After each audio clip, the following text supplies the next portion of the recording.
You're going to feed a family of 4 to 6 people with this. One pot does it all. Today I'm going to do a Granby twist on a Cassoulet, one of them French classics.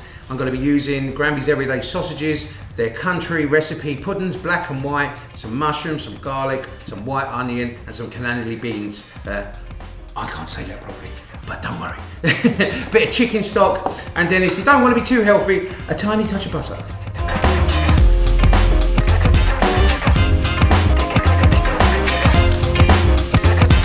Right, so now I'm going to take out the sausages and the puddings. So all I wanted to get is a nice caramelised flavour onto them, and then I'll throw the onions in and the mushrooms and a bit of garlic, take on the rest of those flavours, put them back in with the beans and add in the stock. Like I say, if you're not into having some butter in it and you want to keep it a little bit more healthy, you don't have to add that in, but this is just going to add that little bit more extra flavour and make it a little bit more delicious.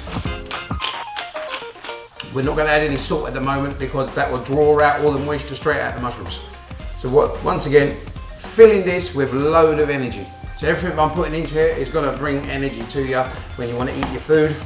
You're not looking to slow yourself down in the afternoon to be sleepy. You're looking to still have that burst of energy to get you up to 5 o'clock. Get all those flavours mixed together. Some chicken stock. And this is where then Granby's Everyday Sausages and the pudding is going into here now. Lid on. You're going to feed a family of 4 to 6 people with this. One pot does it all.